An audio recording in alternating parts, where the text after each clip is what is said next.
Hello, gorgeous, talented, amazing you.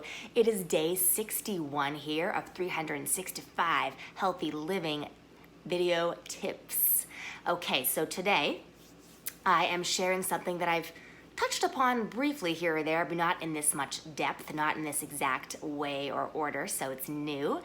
And it is an invite for you to reflect on this, some food for thought, a new perspective that you likely have not heard about. Okay, so today I'm talking about something that the importance of language and your thoughts and the words you use. And these words that I'm sharing today in a second, I can't remember the exact amount of time, but I'd say minimum 2, probably more like 4 or 6 plus years that I have not used this type of language.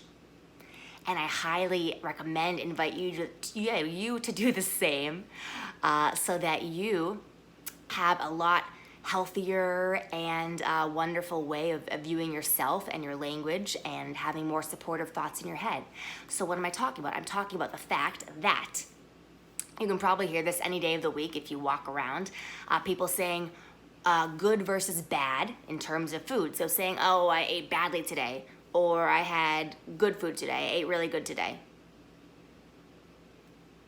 Now, I'm a little confused because, I'm sorry, did those French fries you eat, did they come in and steal your computer? You said they were bad. Did the donuts, did they go to prison? You said they were bad. I'm confused. And the kale salad, did it save drowning children?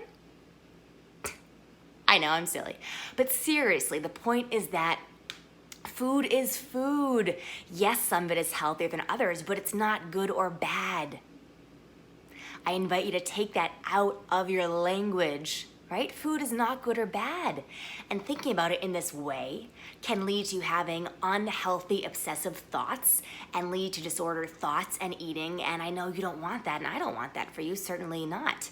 So I invite you to instead think about food. I've been saying this for years and years, and all my clients always hear me say this, and sometimes they might say good or bad, but I not always correct them, but sometimes I do correct them and invite them to say it differently and share my way of saying it, which is instead of good versus bad, I always use, when needing to refer to food in a different way than just food, I'll say healthy food versus unhealthy food, or I'll say supportive food or less supportive food choices.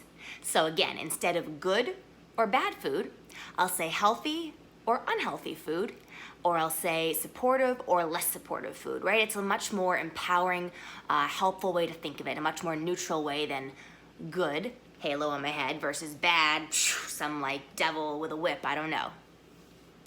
I definitely invite you to say this because think about it. When you're saying good versus bad, you're kind of putting a judgment on yourself.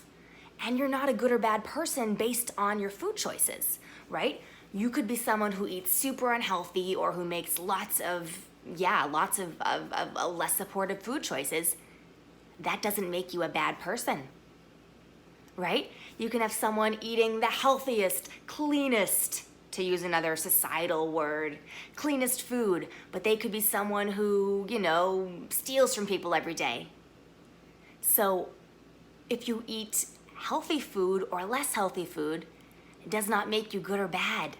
So I invite you to use different words, not to say good food or bad food, but if you do need to refer to food and maybe you're talking to your friend about what you ate that day, I mean, it's not really necessary to share that, is it? That's a whole other conversation. But if you are talking about it, you could say, oh, I didn't make the healthiest choices today. I'm gonna, I'd like to eat something more supportive for my body tomorrow, right? Instead of, oh, I ate so badly today, Because again, I'm saying this one more time. You can eat super healthy or unhealthy, and that does not make you a good or a bad person.